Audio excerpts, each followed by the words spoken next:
Il y a un son qui devrait se produire le 26 Oyo, à London. Mais annulation en concert à Ouera, selon les sources, c'est parce que manque, il y a la vente, il y a des billets. Parce que Ouera n'a pas eux-mêmes pouvaient se faire que non bon, mais tout signer, pour signer là bon.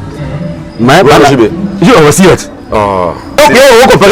Ouera n'a mis ton nom, fallait la moto de la caravane. Oh, voilà la vérité. Il fallait l'équipe Ouera la minute. Oh oui. Il fallait l'équipe Ouera. L'équipe Bango. Tant la Bango est déjà, mais la minute on va le quoi banni ba Mercedes ça. Pas l'équipe Kofi. Ba le quoi Mercedes 190. Ba sous bateau la minute Oyo, il faut pas le quoi ba Don Jay-Z. Et voilà, producteur. Ok. On va promouvoir ce que la génération des Akoya. Des guerres, par des conflits, par des polémiques, les autres ne savent pas tirer. Moi, expérience. T'es tité. Or, excusez-moi, il y a un exemple à suivre aussi. Musique, le meilleur actuellement. Il y a faute parce que c'est pour de chuter le meilleur actuellement. Actuellement. El Mara, Fally Poups.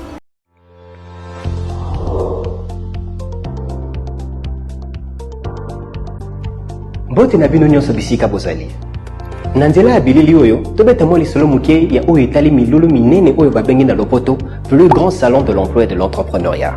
Salon de l'emploi et entrepreneuriat, ezali milulu minene oyo ebongisami na entreprise ya Kombo, groupe Héritage Investissement. Na sima ya programme nango Initiative Emploi pour tous. Ezali esika oyo ebongisami mpona kokutanisa bino na ba société oyo eza kozwa bato na misala. Esalami mpona kopesa biyano na mituna oyo etali makambo ya misala na mboka. Milulu oyo etali bato nyonso basalaka pe mingi na bato oyo bazali koluka misala. Milulu oyo tobengi salon de l'emploi ekosala mokolo ya le 1er kino le 3 septembre na Université Académie des Beaux-Arts. Mpona kozwa biyano oyo etali salon de l'emploi pe ya entrepreneuriat, bokoki kokomela biso na nzela ya Facebook, TikTok, Twitter pe Instagram. Tokobenga biso na numéro oyo ezali kobima na se ya etandrike na bino. Initiative Emploi pour tous, libaku malamu mpona biso nyonso.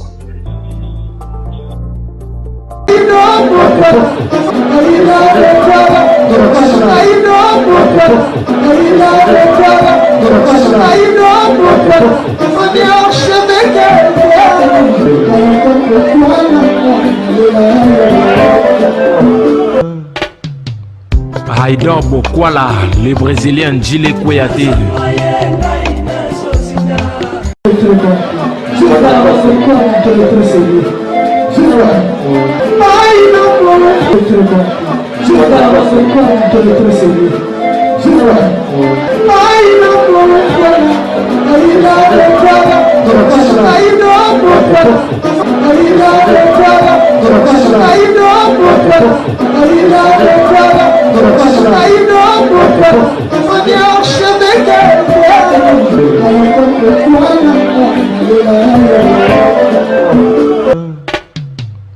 Haïdor Bokwala.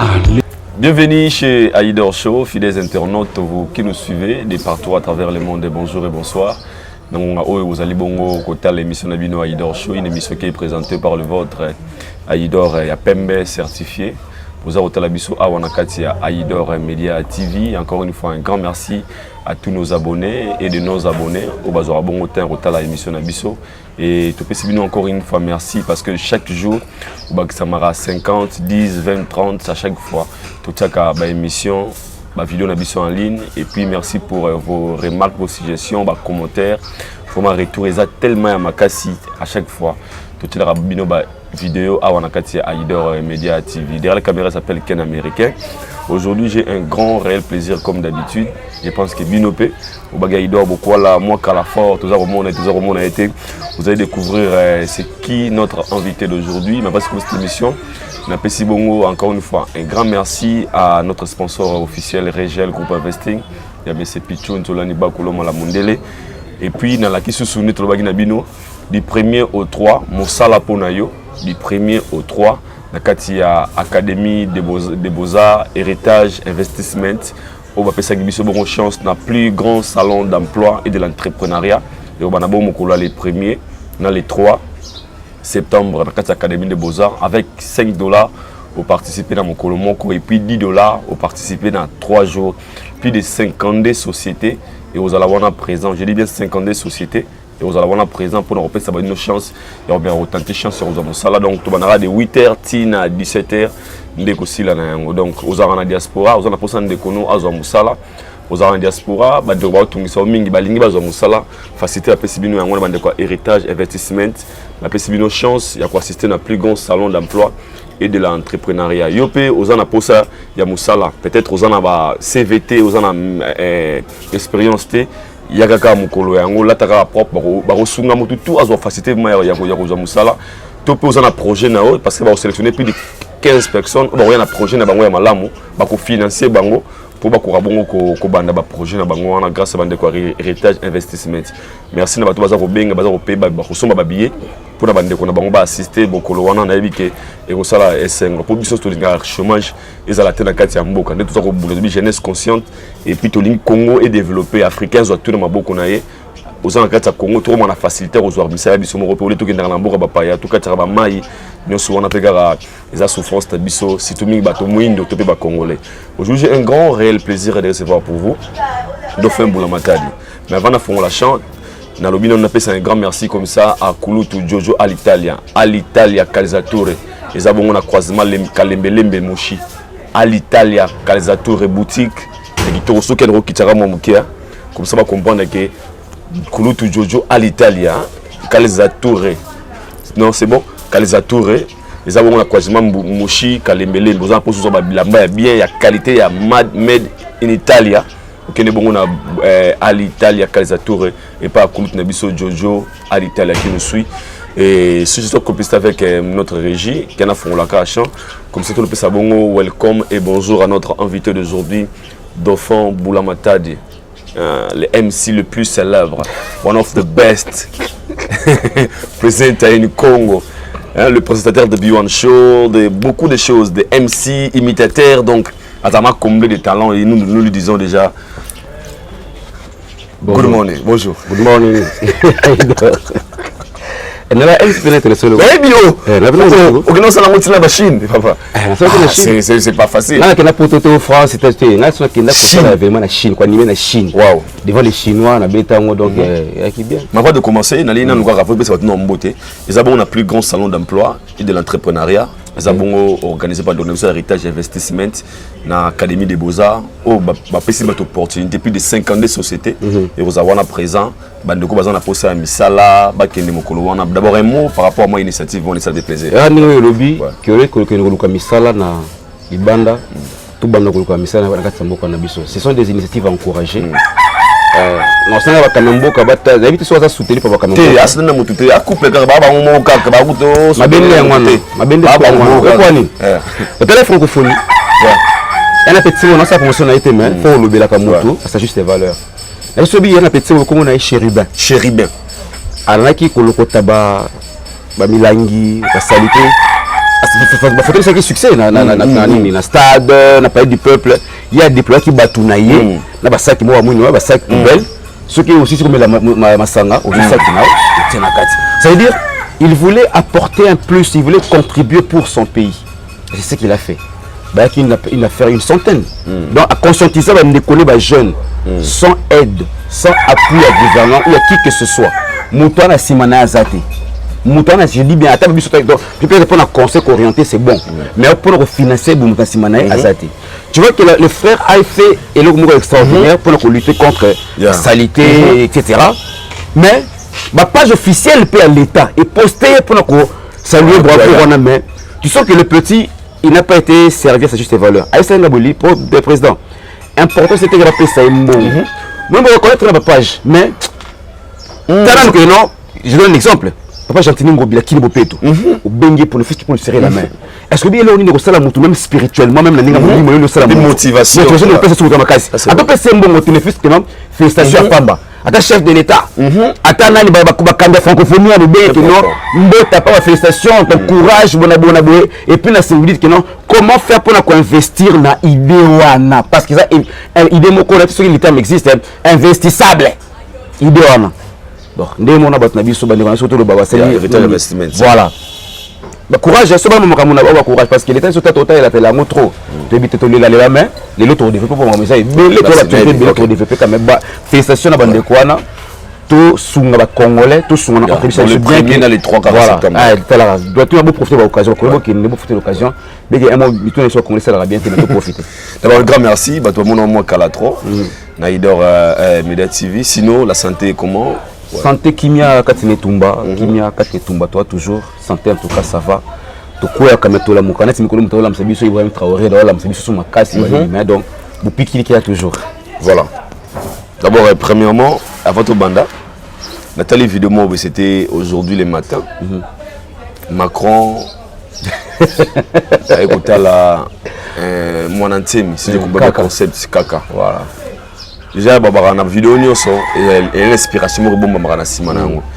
Et na kata vidéo wana au komelo mo likolo na texte obi réveil africain, le réveil africain. Alors, quel est le message que vous voulez transmettre par rapport à la vidéo? Tant que vous avez illustré l'émission déjà, je pense que les gars. Aïdor. Ouais. L'émission au cas là, tant que Banda qui sont au début, je t'avais dit que si tu commences en 2029, tu commences fin 2029, et 23 plutôt, et là au moins au Salema. J'espère que tu vas regarder ma vidéo à Kalaka, Nobel au Kouane, le mot Salema. Donc, nous ne sommes pas des charlatans. Tu vas tout ôter que tu es pour notre plaisir, pour mendier, pour amadouer. Non, c'est pas pour ça que nous sommes venus, c'est pour ça que nous sommes animés. Tu vois? Je vais de fait comprendre l'idéologie, te comprendre la vie, te comprendre l'Afrique, te comprendre l'équipe Bisso. Je pense que vous allez enseigner, on appelle le Koloana. Ok? Parce que tout ça, là, pour comprendre les vrais et les faux, les oui et les non. Tu vois? Dans une émission, que Mindele va commis na souka. J'ai dit de ton émission. Ouais, je me souviens. Oui, Mindele va commis na souka. Et que l'Afrique va se réveiller. Il y a Congolais qui ont dit pas si on ne pas Moutou. Pas si l'équipe m'a cassé. Et puis ça Moutou, au moins ça Moutou passé, c'est comme ça qu'on affaiblir. Or il y a des personnes qui sont ne sait pas si c'est fort. Voilà. Et puis curieusement, c'est ce qui se passe en Afrique. Moi ce que je regrette, je sais pas, peut-être qu'il y a un plan à Bango. Peut-être, je dis bien, peut-être qu'il y a un plan à Bango. Ok? Je les indexe pas, mais on a Balamuka comme d'autres pays africains Balamuki. Le matin, midi, soir, comment voulez-vous expliquer? Les blancs, ils viennent qu'on se provisionner à Wanamboka Nabiso. Qu'on s'enrichir et nous laisser pauvres, nous qui avons, et nous qu'on enrichir Mindeli. Tout le monde peut réfléchir.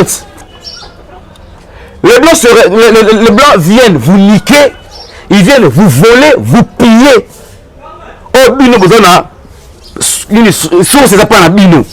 Mais bon, besoin qu'on développe beaucoup la binoté. Bango va ça riche, toi qui n'a pas envie à Kabango, pendant que bino est pauvre. J'ai vu une vidéo, un Français il a dit, les Africains, je commence à vous féliciter parce que vous commencez finalement à vous réveiller. Parce que nous, je suis français, je l'ai dit, nous n'avons rien. Pas d'or, pas de diamant, pas d'uranium, pas de cobalt. On n'a rien, à part une seule richesse que les Français nous avons, c'est la gueule. C'est ce que le blanc l'a dit. Nous devons bien que non, ils ont que la gueule. Tolamouka. Qui ne sait pas que le racisme jusqu'aujourd'hui existe encore en France? Tournez ma vidéo, comment est-ce que certains blancs traitent encore le noir? Mais ils s'oublient que c'est la bombe, c'est grâce à nous. Mais comment on peut pas prendre les dessus, tout ça, le relève, toute la conscience de mon abisso? Que s'ils sont riches, sans les autres qui ont confié, c'est grâce à Bisso. Ça veut dire que nous sommes capables. Il y a aussi un bango. Réaliser la prophétie en Fumu Kimbam. Est-ce qu'on croit ces messieurs ou pas l'Afrique? Réveillez-vous. Ceux qui l'ont Ibrahim Traoré Balamouki, ceux qui l'ont Mali Balamouki, ceux qui l'ont Guinée Balamouki, qu'est-ce que nous attendons? Moi, ça me pousse même à dire Kimbam a dit qu'il y aura un jeune qui va libérer l'Afrique. Mais surtout, vous pensez qu'il y a Kabila Kabang. C'est pas clair. Tu as fait Kabila Kabang. Kabila a eu le pouvoir. Jeune a joué. Après Kabila, le Congo, toujours le chaos. Pas de changement, on se le dit entre nous. Il n'y a pas de changement. Le fisc est moins rien. Non, écoutez, quand on a Babylone, comme on a espéré au Kabila, il a apporté dans Congo, mais il va appliquer ça qui est. Je vous avais expliqué ça. Très bien. Que les 5 chantiers de Kabila Kabang auraient été une réalité, une réussite, si seulement si on ne l'avait pas imposé par les Occidentaux. Qui a oublié cela? Mais pourquoi nos politiciens, lorsqu'ils font des débats politiques, lorsqu'ils passent dans les télévisions avec des cravates, des vestes, pour comme français, avec des trucs qui n'aboutissent à rien? Toi, c'est que non, un débat politique à la télévision, le lendemain, c'est émotif. Fournir les botaka. Après les débats. Après les débats. Fournir les botaka après vos débats. Tu es pas comme on la télévision. Papa, vous avez légué quoi à la jeunesse congolaise? Ils nous ont rien laissé. Qu'on le dise haut et fort. C'est la jeunesse est ce qu'elle est aujourd'hui. C'est à cause de la politique de notre pays. Qu'on se le dise, mon frère, qu'on se voit pas les faces. Mais quand on leur dit ça, c'est pas parce que ton film, non, papa, nous savons déjà que vous êtes sous l'oppression des impérialistes et des occidentaux. Maintenant que la fille est en train de se réveiller, et la jeunesse se dit que non, on veut être derrière vous pour la souveraineté Nabiso. Tout le monde a la Nabino, tous sur Nabino. Bon, peut être confiance, cause là ensemble, mais vous ne voulez pas. Vous voulez nous plaquer, vous voulez nous faire peur. Et qu'on soit quand on dit que c'est cool, c'est cool, on va tracasser par-ci par-là. Oh, Koban et Sabiso, papa, je vous l'ai dit clair. Vous avez créé une force, c'est pas jeunesse. Ce que tu es conscient, on vous dit que non, bon papa, toi, est-ce que fort? Moi, si vous êtes fort, pour te comprendre que non, il y a pas de bonne. On veut maintenant travailler avec vous. Dialogue est là. Qui est-ce que conscient que non, lorsqu'on est ministre, lorsqu'on est excellence, on est honorable, tu es au-dessus de tout, tu n'as pas de compte à rendre à la population, rien à leur dire. Quand une personne se réveille pour revendiquer un droit, il faut que tu aies la lacrymogène, que tu aies la police, tandis que vous oubliez, vous avez des enfants. Vous oubliez que vous avez éternalité. Vous oubliez qu'il est au Koufaka. Qu'est-ce que vous allez léguer même à vos enfants là, comme héritage et comme sécurité? À vos propres enfants. Qu'est-ce que vous allez leur léguer? Pensez à vos enfants, s'il vous plaît. Oui, pensez parce que tellement que le système est mabé, même dans vos familles, vous pensez qu'à vos intérêts personnels. Vous dites quoi? L'esprit va commander la cabineté, raison pour laquelle vous êtes dans la poteau. Il faut y laisser. Voilà. Vous êtes dans la poteau. Pourquoi? Parce que comment vous avez été. Qui a rendu le Congo comme ça? Bino. Mais alors? Il faut souffrir. Voilà.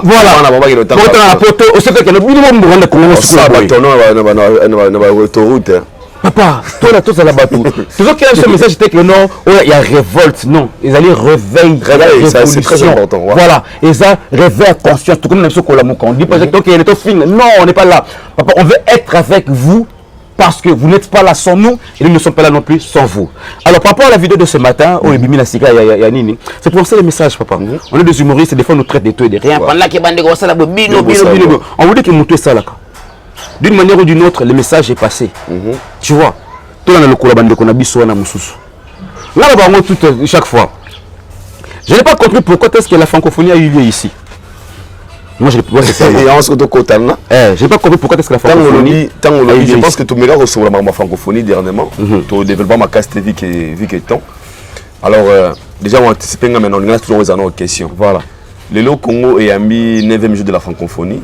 Autour, c'est plus de 40 pays réunis avec des activités culture. Ils ont passé peut-être un bon moment ensemble. En général, comment vous avez trouvé la francophonie, 9e jour de la francophonie avant de avoir des détails comment la musique en général. En général, si c'était une activité, un événement qui allait apporter un plus dans la vie des Congolais. Ce qu'on a décrit, francophonie a deux aspects. L'aspect physique, et l'aspect négatif. L'aspect positif, l'aspect négatif. La positivité par rapport à la francophonie, comment est-ce que les Congolais étaient heureux? Parce que ça veut dire qu'on a besoin de vivre heureux dans notre pays. On a besoin de voir, d'être dans la TV, tout vivre en haut, mais à Bissomo qu'on est. Tu vois, on a besoin de vivre sain. Toute la personne heureux. Pour une fois, quand tu es stade à Tchombo, sécurité au Saramate. Au côté de Tchombo.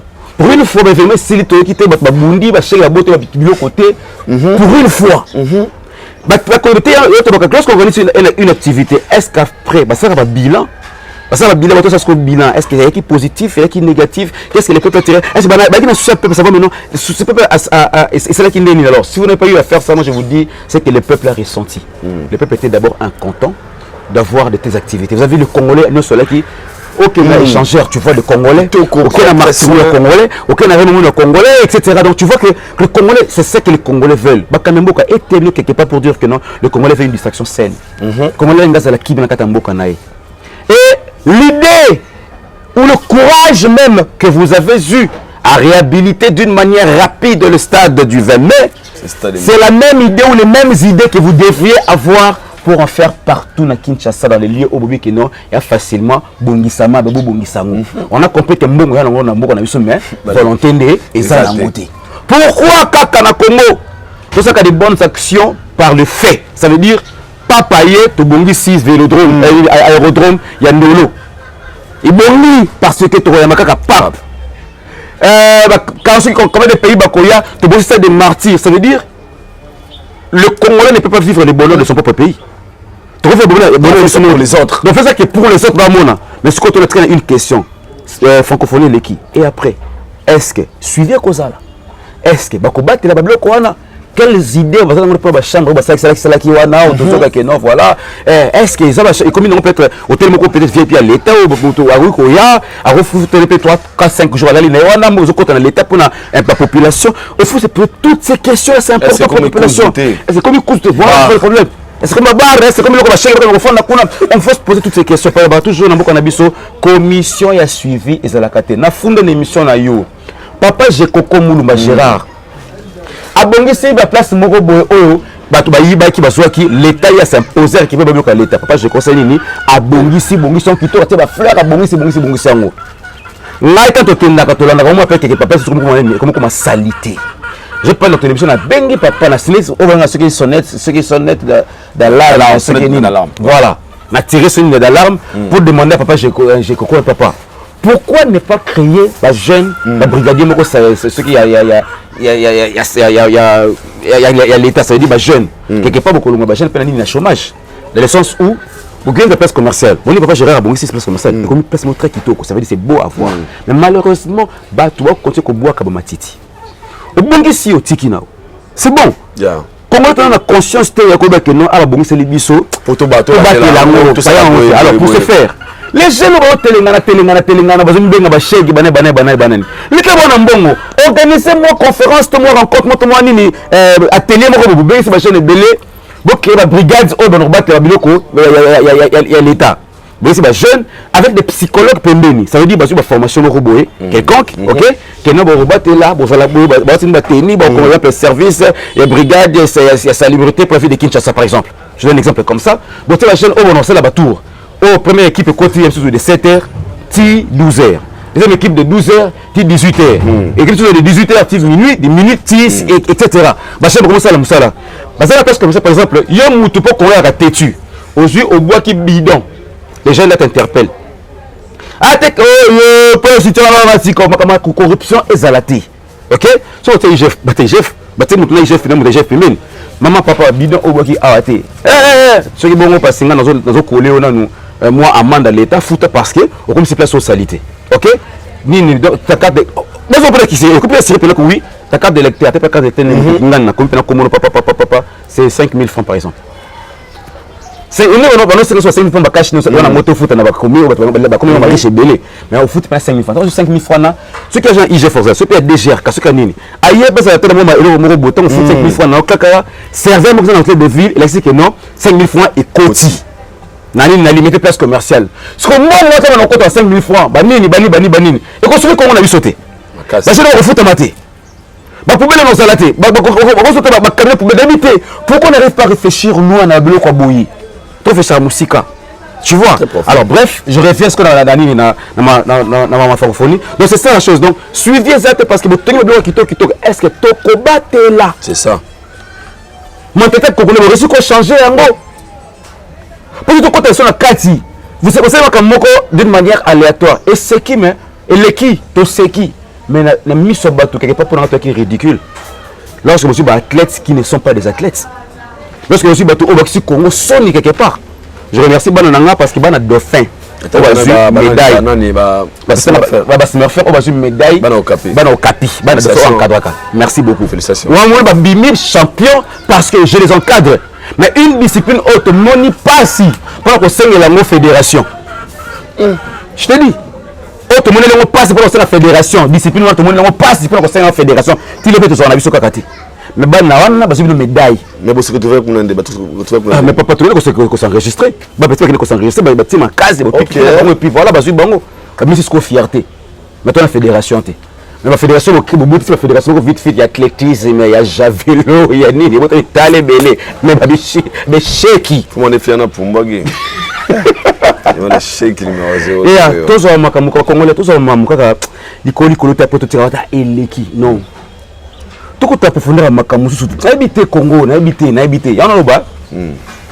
Bah ça l'effort, même les églises, bah institution où regroupe pas Kabatou. L'État a imposé cours, il y a civisme, éducation civique et morale, éducation civique et politique, et imposé à même les églises. C'est important parce que tant que ça doit ça là comme fingaï. Mais ça c'est moraliste. Quand je parle de l'histoire de mon boy bango, boba kiboyo. Quand il a les devoirs d'un enfant vers le gars, moi na côté na mukolo, au bis mukolo bonjour mukolo attend le boko après si même si comme ah viens il dort non moi muki après son mbote. Tout ça n'attend moi ça me doit auto yango, bomo na mabe, bomo na démon, bomo na antichrist. Quelle église qui prêche ça? Quelle institution qui prêche ça? Quand on doit faire on a compris les vérités parce qu'on a assez longtemps été arnaqué par des bêtises et des stupidités. Tout le monde qu'on a eu. Tout le monde, comment même qu'on limite la puissance au nom de Jésus? On limite ça nous-mêmes. Comment? Mais il y a Toya, tout ça peut être la francophonie. Les autres moni francophonie et Sili. Mais Nassimanango, il s'est créé un peu polémique, si je peux utiliser le terme. Il y a au lieu de la focaliser, le rôle est important. Parce que la francophonie, c'est un jeu de la francophonie, tu as des disciplines de sport et la culture. Mais Nassimanango, tout le monde est basé mingi dans Ndoulé. Tout le monde voit même, il y a le directeur, les autorités. Ah, merci, les autorités en Boga. Au lieu de faire des comptes rendus sur Makambo Italie. Récite tout le monde bien bateau banet singa route si lelo je tiens à vous signaler bateau basu ba médaille ba ebanité na bateau ba gagner parce que na ba autorité bango ba kono francophonie ba beto so la Vivendi o FNAP o nini do na ngana me comprendre tisiko yo mo nebi ko za mutama yele o lo bango mie ko le kanga ça fait comment lelo na sima francophonie polémique est créée autour de la musique ou les a créer on est tout à compte rendu à ce qui s'est passé dans la francophonie. Tout le monde a développé à Manalima pour bon nous ça la tourner à chaque fois. Tout le monde pendant que pour la jeunesse éveillée. En fait, pour nous répondre à l'autre, tu sais que vous le savez comme moi, Réveil Afrique est né à la République démocratique du Congo. Ok? L'Afrique a la forme d'un revolver, dans la gâchette se trouve. En RDC. Ça veut dire que RDC est activé, Afrique Mobimba, les mouvements. D'abord, bon, je pense que peut-être que le président avait fait ça par l'amour de sa population. Pendant que nous, on inaugurait la francophonie, pendant que Poutine aussi a invité les pays africains qui voulaient maintenant la souveraineté dans Bango, se retrouver en Russie. Tout le monde, Ibrahim Traoré, tout le monde, le président Belé, toutes ces personnes sont partis là-bas, on a retrouvé la souveraineté dans Bango. Moi je l'ai dit, voilà, c'est même Kozamboka. Papa, ce que tu as Kuzu, à Luka Poutine. Le président Marie-Eugène, c'est dans une émission, dans le cas qui attend, il y a Kuzu. De manière officielle, mon président de la République, à Luka Poutine. Bakalamba, Bako Sanate Nambongo, Bako Sanate avec ce qu'ils ont comme la richesse, la sécurité, qu'on soit comme le Kwanati. Tout est à Bango. Ah putain. Tout est à Bango Makasi. Aujourd'hui, j'ai vu un documentaire où on parle des présidents africains noirs assassinés par la France. Au Koufi normalement, quand ils disent assassinés, parce qu'ils ne voulaient pas se soumettre. Moi je dis pendant tout ce temps-là, ma président a été assassiné peut-être parce que garde fou Moussaïnini, ils allaient quitter. Permettez-moi de dire ça à mes autorités. Maintenant là, na RT Keke Oyo, il y a des garde-fous qui attendent maintenant que vous vous intéressiez à cela pour que vous puissiez donner d'eau. Na batuana impérialiste wana o bomimboka na bino. O bomé population na bino va offrir biso. On peut savoir mon Congo. Tu vois. Donc bakambi na biso ne bazana, ils savent que le Congo c'est espoir, il y a Afrique, espoir, il y a monde. Mboka na biso. Pour toi développer pour toi avancer Bobit, papa ça biso nini? Distraction. Papa ça biso nini? Le yenge. Parce que bakaba bele oh limsana le wanga mabete na côté na ngaite mais quelque part père na ngana boketu wa yambo. Ma msolo bakala ba raison na yi. n'a pas ces raisons que non, développement salut à Congo. Pas certaines bêtises qu'on finga ça ne vaut pas la peine. Ah bah moi, ça va choquer ni moi conseil. Qu'on finga ça vaut pas la peine. Mais même ça le baka bien là, à la raison même ça le baka, to quand même. Congolais tous ont mis mutu na biso ou la tête de nuit ba le baka. To briser ba mabanga na mutu surtout comment on comprend certaines choses. C'est important. Alors, comment développer cette distraction-là. Et la grande distraction que nous avons dans notre pays, c'est la musique qui est venue aussi diviser le Congo, qui est venue diviser aussi la population, tout comme la politique en a fait. Donc, il y a des choses au Kabola Congo, la Bissau. Politique, na musique. Pour preuve, je m'explique. Ce qu'est la politique, nous avons des différents partis politiques, n'est-ce pas? Autant il y a opposition, autant il y a majorité. Tant que la position que nous nous opposons par rapport à Makambo Oyo, pouvoir là, nous sommes là pour la population, on veut vous aider, de la bino. Entre guillemets. Donc il y a le pouvoir. Non, nous sommes là, on ne veut pas que l'opposition, c'est la bonne, nous on veut sauver la population. Ok, la population, ce qui dit que la population, pas nani bo sangana kate kasi pour une cause juste. Pas bo sangana raté pour la cause de la population. Bo sangana raté. Ça veut dire, ok, parti Songolo, parti Pakala, on va viser le ministère boy, on va viser le ministère boy, on va viser la direction, il y a régie des eaux. Tu sens que non, on est tous divisés. Et quand ils se retrouvent encore sur des plateaux des émissions, il aide quoi à la jeunesse? Distraction au Ndoulé, au plutôt politique à Bolibiso Yamwana. Nous avons deux grands actuellement, et pour ce qui est francophone qui va balé. Donc il est bien sûr va combattre. Ferré n'a Fali. Ba Gaulois n'a ba warrior. Ferré a beaucoup de Gaulois. Fali a beaucoup de warriors. Savez-vous qu'il suffit à Fali seul, un exemple. Fali a les capables à téléviser toi ça une vidéo. C'est-à-dire que donc voilà quoi. Donc je m'adresse à tous les warriors. À partir d'aujourd'hui donc zéro Gombe, zéro Noir, zéro Diamba, zéro Kuluna. Soit warrior, c'est tout a fallu dans ton cœur, c'est-à-dire fallait payer ce message pour la conseil fixe c'est quoi, c'est la mot d'ordre fallait bateau qui soit pour la bien la population, fallait pas faire ça. Il peut. Autant la vérité. Il peut faire ça. Golo pena fait pas vraiment non pas Golo non so, hein, pas Golo vraiment on a faire dans le zéro polémique, hein, zéro ni. Donc zéro plutôt zéro polémique, zéro diamba, zéro noir, zéro nini. Alors va prendre le coin. Bah regardez, comment ça va mot d'ordre de leader, comme ba leader d'opinion, il donne un mot mutayoki. Pourquoi maintenant la politique ne veut-elle pas s'associer en bien pour le bien de la population? N'a pas tourné que vous aussi devenez des fanatiques. Mais comment on devait faire une ligne de parce que même la politique, c'est comme un fanatique. Il ne fait pas nos intérêts. En même temps de faire avec la TV de j'ai des menaces. J'ai des menaces. Mais je le dis, ce qui est comme un fou qui m'a mouti. Ce qui est comme un ancêtre nangati. Nana comme un esclave. Nana comme un martyr. Ah, nous comment changer papa. Toza. Tozali ko. Ya tozali. Toi mvuluzi biso to bana masambukidi bana mkusu bana bato bana ngwe bana ba esprit baba za bango masambukidi za moko mkusu za moko peut-être bobo ti bana belete je pense que ceux qui disent masambukidi moko ba koko ceux qui la église papa mkusu ba une jeunesse révolutionnaire prête il y a agir pour le Congo sur ba kalma pesi sokaka moderne peut-être agir pour la Congo na biso tu vois. Donc bref. Et comme il parce que c'est une distraction qu'on a mis dans le mboka na biso. Il y a toujours la vérité parce que mon peuple périt par manque de connaissances. Il y a un mot qui n'a la Bible. Mon peuple périt par manque de connaissances. Ils savent que Congolais ont une distraction. Donc on tient esprit, il faut réfléchir.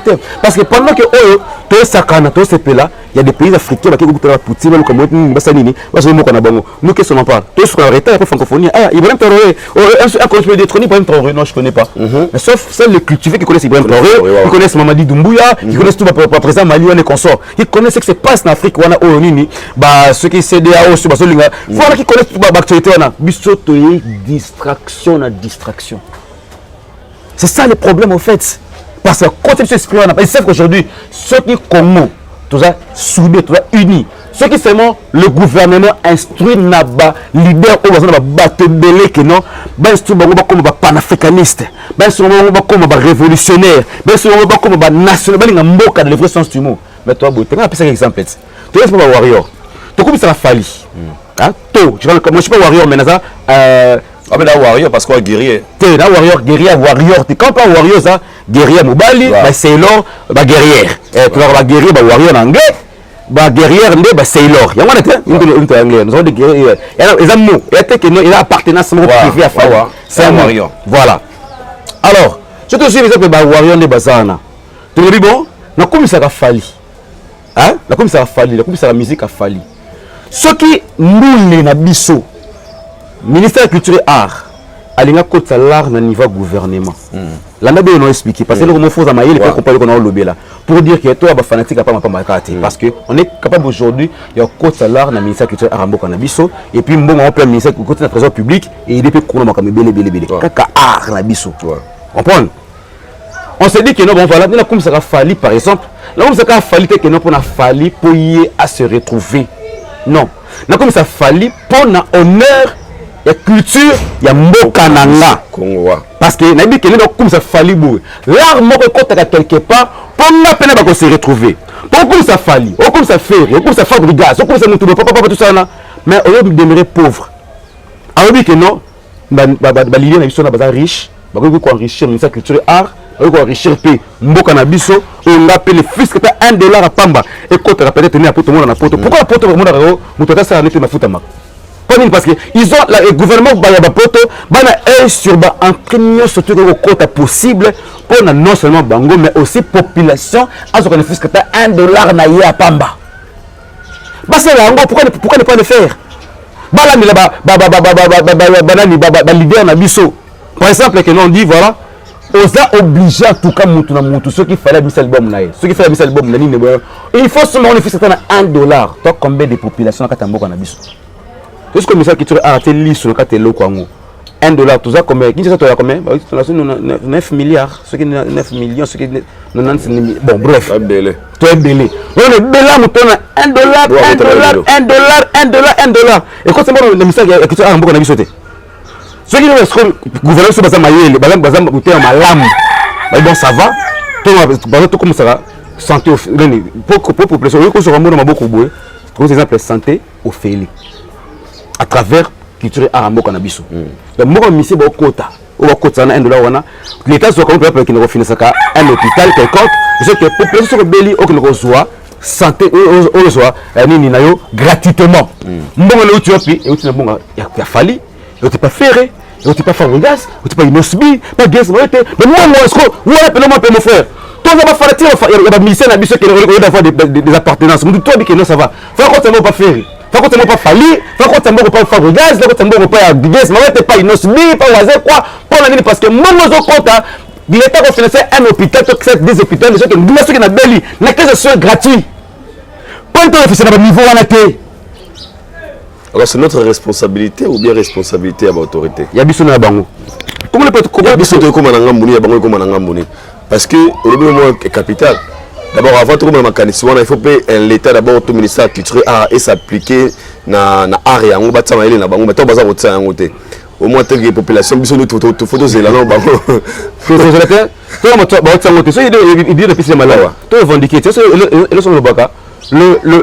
l'opposition, lorsque vous cherchez à vous opposer de certains trucs, lorsque vous cherchez à marcher pour un bloc comme pourquoi votre position va faire un bon ça va? Et donc, pour la population, l'État s'allie en côté. Obéir ces populations, n'attend encore une opposante, une population pour dire que non, il fallait pas bénéficier de la soins à gratuité, dans les hôpitaux, pour à travers la mission de beaucoup misaka parce que c'est nombreux, parce que vous avez belé, pour le niveau de la beauté. Ah oui, papa qui gagne. Alors, l'hôpital marché pour la nini, va reconnaître la culture, ah, mon canabiso, mon compte à l'État, va financer l'hôpital pour les soins gratuits. Allez, bisous là. Autant de la tête. Autant que tu as poste, oh, tu as une vérité, oh, est-ce que Nani, on marche que pour ça. Et qui y a tout au routine. Auto, il y a des biso, ils vont manipuler la population. même bango sont manipulés par les occidentaux. Bakonzi. Bakonzi comme babato comme ça clair. Bakonzi bon ben on a besoin de faire tes finger de faire tes on va éliminer de faire tout quoi que ce soit. Non, on parle d'histoire parce que nous avons maintes fois. Vous n'êtes pas là sans nous, nous ne sommes pas là sans vous. Tout sangana. Et c'est là bango passage ça c'est clair. Bana la bien te fana même à sur millions on a katanda kuna yo konza to kelo boîte on dépasser $15,000 mais un temps on fanda ka boté bana poto papa makila la kokolo ko singa bana nao mutolo bana bakunda pepe awa e ko singa toujours bango le président mokonzi vous allez ministre vous allez député ya mboka oyo ça veut dire que non tant que je sais même sur le plan spirituel ça veut dire je tique ban prendre il faut bana ba bénéficier na yango mais tant que vous les envoyez en Europe pour bénéficier de l'euro. Pensez à cela. Pensez-vous que esprit Ibrahim Traoré dire non aux impérialistes, non aux blancs, non. Et tout bien, non. Tout ce qui est coopération, qu'est-ce qu'il leur dit? Ceux qui ont une coopération, c'est bon, mais venez pas nous imposer, venez pas nous voler. Bon, qu'on s'enrichir, peuple ne tirer la pauvre. Qu'est-ce qu'on peut faire parler à la Catambo qu'on a vu? Et puis tu as vu comment la population était derrière leur président.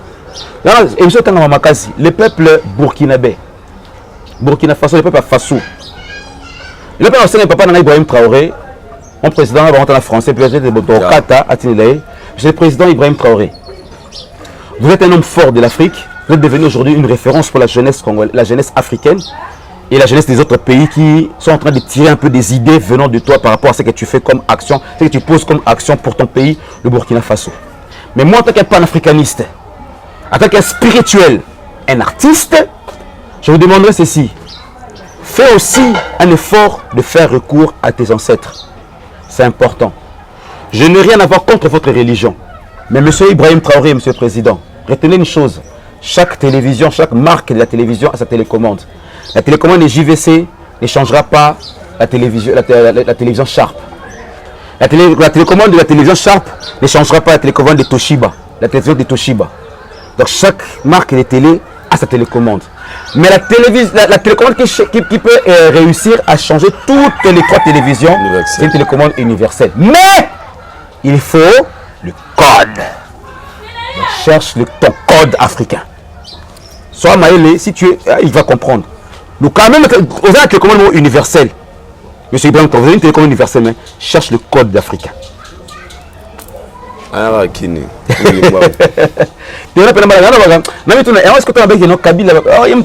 libérateurs, il y a une Kabila, jeune, il pouvoir, mais il y a une Kabila qui est là. Il fallait être au Congo, mais qui teste na biso na Congo, bah Congo habiter, nous habiter et qui est dans Burkina Faso.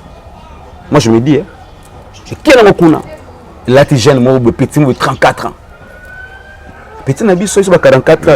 44 ans, toujours jeune. Je sais aux Arabes. 34 ans, j'ai pouvoir de faire trembler les gens. Les Blancs, ils n'ont rien, papa. Ils n'ont rien, ils nous font peur, ils n'ont rien. Ils ont fait peur. D'abord, ils ont fait peur par rapport à quoi? Par rapport à la film, tout le monde arrête. Vous savez, l'Américain dit que non, nous allons descendre en RDC pour faire la guerre. On va faire illusion à quoi? Film avec la force, Rambo, Commando, portée disparue, armement mystique, bakara mystique, par rapport à film automona. Si les gens disent que non, tu as frappé les Congolais, tu as bon 6 kakato parce qu'on a tout le temps dans Moutou. Mais on n'a pas su valoriser notre spiritualité parce qu'ils doivent nous créer notre spiritualité. Et nous, on est venu dire aux gens, moi, dauphin, je le dis au nom de mes ancêtres, Congolais, notre spiritualité, elle est vivante et elle est plus forte. Cherchez les codes. Notre spiritualité, elle est vivante. Baboma Bissouango, tout ça, la montée parce qu'ils sont forts, il y a ma casse. Les gens, ils ont la moussi yango. Bakima Sambukidi, papa Vuankusu, la moussi yango. Ah, Nzambe. Tu as pensé qu'on nous permission. Prochaine expérience. Il y a aussi ma moto. Vous avez une moto, puis c'est dans le bon en moto. Vous avez une moto. Tout ça, initiation.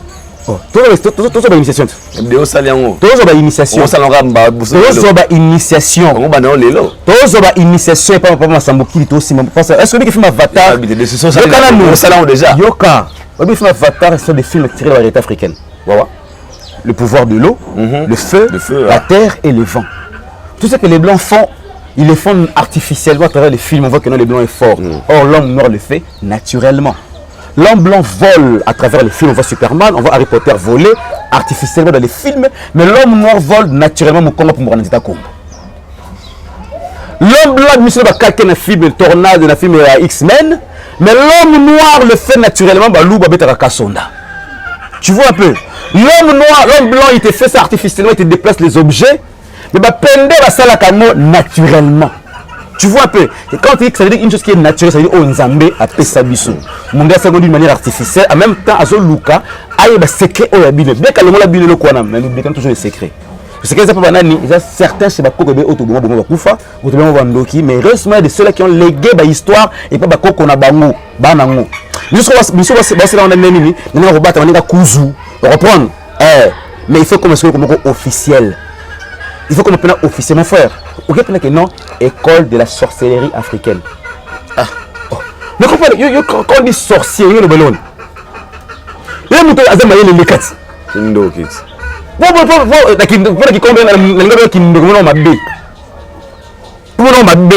Code de la sorcellerie africaine.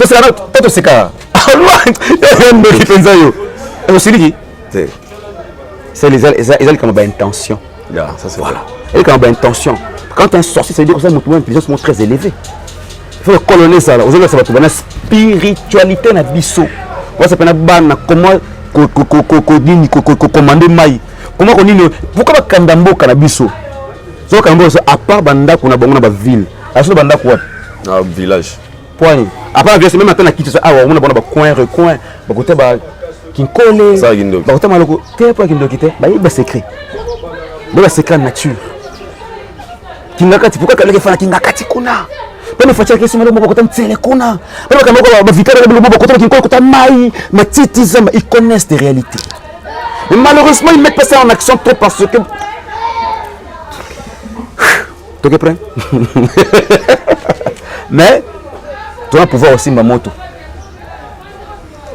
Émission prochaine aussi, dans le moto. Il y a la peine aussi pour la moto là, non c'est le beau pour la moto pour la bouffe, on peut la 5. Bon on va dire que non on réalise un montage, c'est la montage T. Tu peux ça sur le cas. OK pour la carte mettre dit la carte maille sous 20 minutes. Elle a dit la carte bon.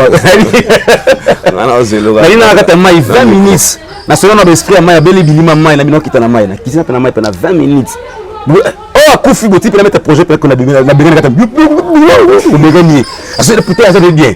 20 minutes après na bimi na tu sais que na fait té na mettre na bimi na ça va ça. C'est bon on va jouer nako. Parce qu'il peut faire ça mais nous le panafricanisme ou bien cette la spiritualité africaine, on ne veut pas vous apprendre. On va vous faire comprendre avant de vous apprendre. C'est ça comprendre en côté il a compris que il n'a pas appris à conduire la voiture au PC Moutouka. C'est accident. Voilà. Alors, comment vous avez d'abord trouvé l'organisation par rapport au directeur de la francophonie? Comment vous trouvez du fait qu'il n'y a pas eu d'incident, du fait qu'il n'y a pas eu d'incident en tout cas, organisation qui n'ont bien par rapport à l'organisation sur le plan organisationnel. Mais on a quatre invité. Je sais pas, mais en tout cas sur le plan organisationnel, du fait qu'il n'y a pas eu des incidents, en tout cas c'est à féliciter. Mais prochainement, la congophonie, l'ingalaphonie, tubaphonie, solophonie, ils sont un peu basés sur nous-mêmes. Parce qu'on parle de la francophonie, c'est une activité où ils ont prôné l'intérêt à France, l'intérêt à français, qu'on se dise entre nous. Parce qu'on parle de la francophonie. On sent que l'Afrique maintenant a besoin de rompre maintenant un tout petit peu ce mariage-là entre le noir et la France qui veut s'accaparer de tous les pays et nous faire chier. Hein? Dans le contact panafricaniste. Donc prochainement, oui, tout c'est bon, on a une belle connexion sous et qu'on sort. Merci d'abord pour le qui ferme du fait que secrétaire général de la francophonie qui est soi-disant une rwandaise. Fallait pas c'est bon, peut-être mais quelque part comme c'était la francophonie, même sur le plan spirituel, comme c'est une énergie ma casse en France. Mala simato organisé ta lingala-phonie, tubaphonie, solophonie, kikongophonie, ils appellent bien. Bon, tubaphonie pendant les journée nationale à tubaphonie. Jour on appelle qui tout le monde RDC Mobimba, on baso prôner culture luba. OK na nini na changer kuna balambi mboa balambi beaucoup banseka balambi tibela bela balambi ndakala donc on voit côté kuna na stade des martyrs balo bakobina ba mutu ashiba nani ba yuda bakobina bakadi yo tu vois c'est ce que nous voulons on a pour la culture que pendant ce temps on va exposer non chef kuba boy luba le leader luba qui avait batenge sur prêtre luba to ba leka ba yachichi ba nani ba tu vois un peu chala mwana on est sur luba ba pesier valeur prochainement qui congophonie tout ce qui est qui Congo bokena qui changer kuna balali bamfungo bakiba bateki madesu bachubalu bakongo bandibu bayombe babesingo banyanga batandu donc c'est plus ça et comme côté le mito batu bozo tanga tanga le kona nini wana prochainement soilophonie botageli que tout que soili qui a marqué soil ya donc côté ça matière fa bana nini on étudie quoi parce que comme la francophonie la France francophonie donc quand tu vois il na mutu nae côté ka poto. Tu vois ce que oui, tu l'as appris à aimer son pays pour un bouton. Et tu l'as appris à comprendre aussi que non, mon pays est bon encore à ce qui est un événement qui est bandé et bon ce bon. Mais est-ce que la perpétuité, que de temps en temps, ah, c'est la cata. Bakina système on a su ko baka memboka. Bakiki congophonie, tulbaphonie, lingalaphonie, bandiphonie. Basa lango, et ça la bien makasi. To valoriser ba grand, oh wana ba bima na différents ni langue nationale ya mboka na biso. Et c'est très intéressant parce que plus on les rend des hommages, plus même sur le plan spirituel, sentir que non, comme nous la kimia, comme nous en amour très bien. Ça fait mal d'avoir une jeunesse mais habitez, pourquoi je dis ça? Moi n'est pas Fachi. Le président de la République a dit ceci. On a dit même qu'on a pour information aussi, je suis candidat. Candidat. Je suis candidat. Félicitations. Merci beaucoup. On a candidat. Mais sur émission, on repère ça. Est-ce qu'on a candidat? Le président de la République a dit ceci. On a un discours du Bossama Ponzamboka qui a un mandat à retrouver avec la jeunesse et les femmes. Ba maman, na ba bilingue. Na kalango. Ce qu'on attend pas na pas question. Pas Fachi. Mais toi, mais moi même ça boy. C'était on fin awa, le bakangi aidor. Wawa. Mais toi tu vois comme vérité comme bien comme Ponzamboka. Prenez comme ça rapidement. Mais ça ta fille rapide, expéditif, mon et comme il t'a fidèle, quand il y a un plage, oh bon, mais quand pas d'histoire vraie, pourquoi vous ne pouvez pas me contaminer? Le président Fachi a dit qu'il va travailler avec la jeunesse et avec les mamans. Là, il ne pas dans papa, vous avez raison. Le président de la République, mais nous sommes encore de la population.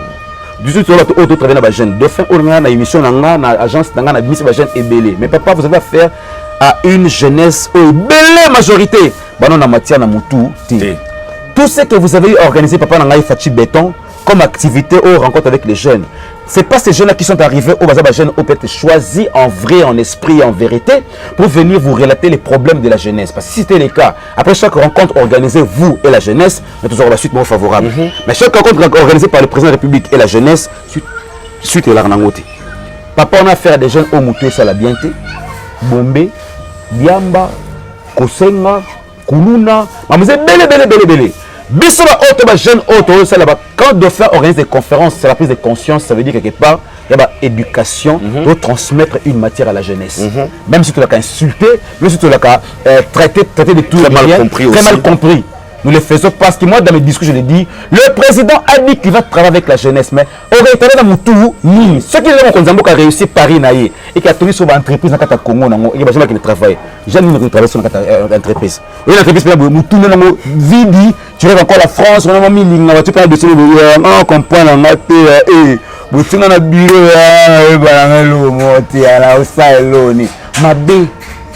vous avez dit que vous avez travaillé avec les jeunes, préparez cette jeunesse-là. Préparer cette jeunesse-là, papa. Mettez mis sur place partout dans on ne se regroupe pas jeunes. Qu'est-ce qu'ils font? N'a de faire non bon papa soit c'est puissant dans ton dimanga saté. Parce que on a dit c'est comme utile na société, ça se voit à l'œil nu. Sans aide à gouvernement, sans aide à qui que ce soit, je le dis bien qui que ce soit à part non on va peut-être partenaire côté bateau oui que l'imbalingara Dauphin après ce mois 100 mois 200 boulot au lieu on a liango na soumis na matériel pour la studio d'enregistrement je ne vais pas s'enregistrer au plus on 200 300 na kabel nga Dauphin kabel nga mais nga na zuango na soumis ba kit pour na bureau nga pour na ba jeune ah na scène na soumis lumière pour na bureau show na misa ba jeune ebele o to na moni na musique na musique ebele na comédie na musique ebele ba MC ba bimi ebele ba DJ ba bimi ebele ba danseur ba ebele ba présentateur ba bimi ebele au Dauphin bimi mais sans aide à qui que ce soit. Clair, sans aide qui que ce soit. Mais le Dauphin est insulté, le Dauphin est traité de tout et de rien, le Dauphin est incompris par mes propres frères ennemis congolais, aussi longtemps que tu as borné par l'esprit de rêver la France, rêver la Belgique, rêver les États-Unis, sans comprendre que Bango Baza au Baza Lilo, Baote Koyi pas na biso, la biso plutôt capable de faire la miso, tout le monde ça pas comme le contraire. A Ote pas na Bango aye awa officiellement au Sengi, ba pesio ou échange quoi au sali. Donc voilà, c'est un peu ça. Voilà. Tant que il y a MC, il y a un événement il y a Monstre d'amour. Oh, c'est qu'un notre question.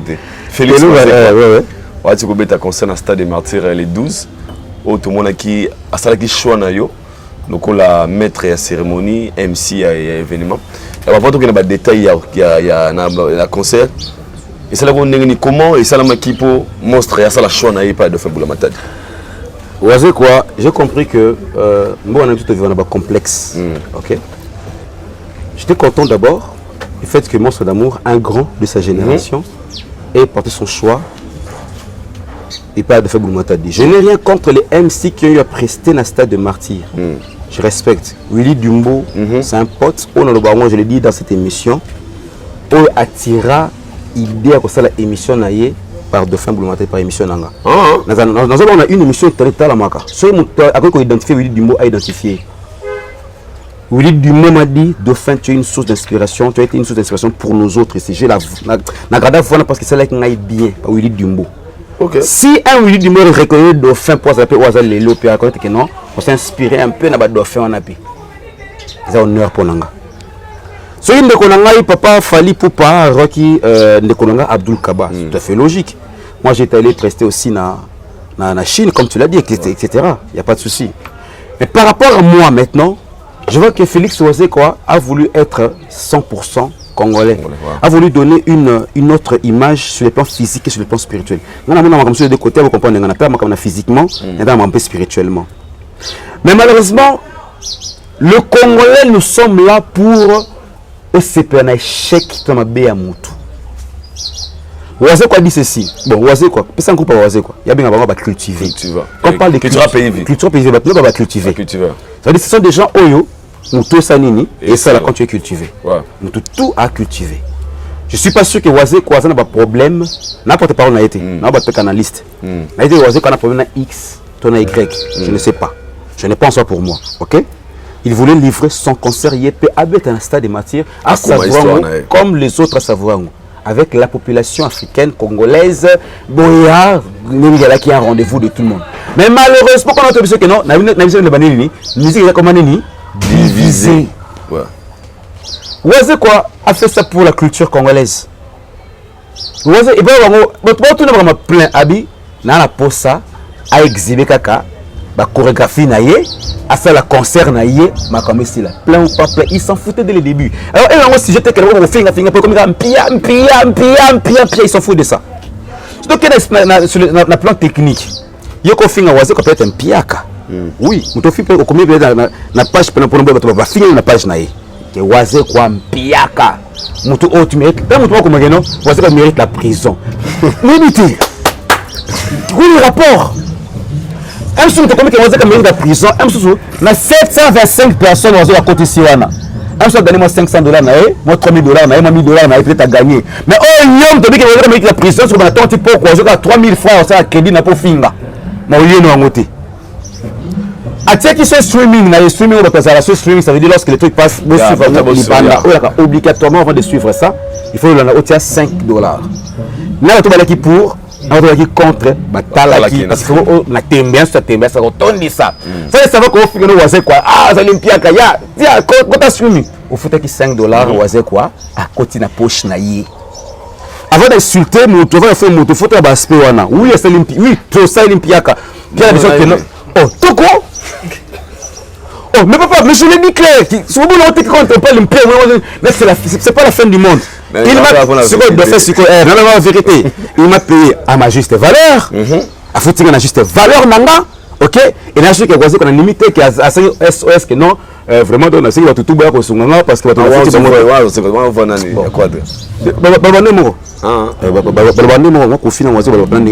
fait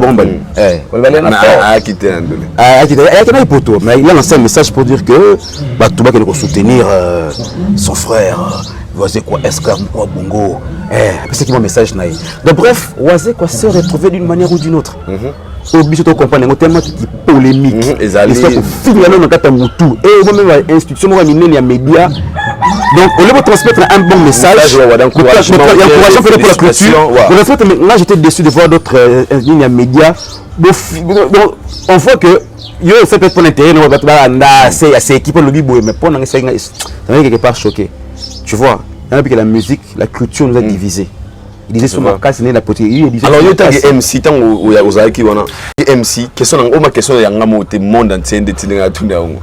Tant où il y a qui n'a podium, on s'attendait qu'il n'a bateau monaki wana, ou bien, tu as qu'on s'ala pour prester bon, il y a qui foule. En fait, c'est même la température, la mise aux aéroports. Donc, il y a Félix Oazé quoi, il y a un événement. Parce que nous avons maître à cérémonie, maître à event. Donc, les va foule, couper sa bango, ambiance wana, avant y a matin. On s'attendait qu'il y a public au monde qui wana, ou bien sport et zagi kaka.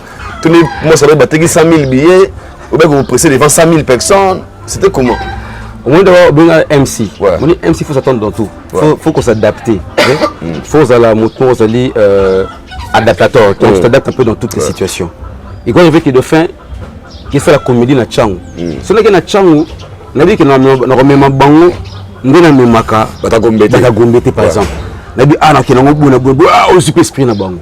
Je peux occuper la gomme, donc tu vois ils appellent na ninoana. Je m'attendais pas à voir un monde, je m'attendais pas aussi à voir moins de gens. Je m'attendais à voir un public. Tu vois, je m'attendais à voir un public. Je m'étais dit, si il y a 100 personnes, 20 personnes. J'étais fier. J'espère que ma photo et c'est que les réseaux sociaux, j'étais content de faire mon travail. J'ai fait mon travail devant les mondes visibles et les mondes invisibles. C'est les moussans. Ah, mais il est invisible.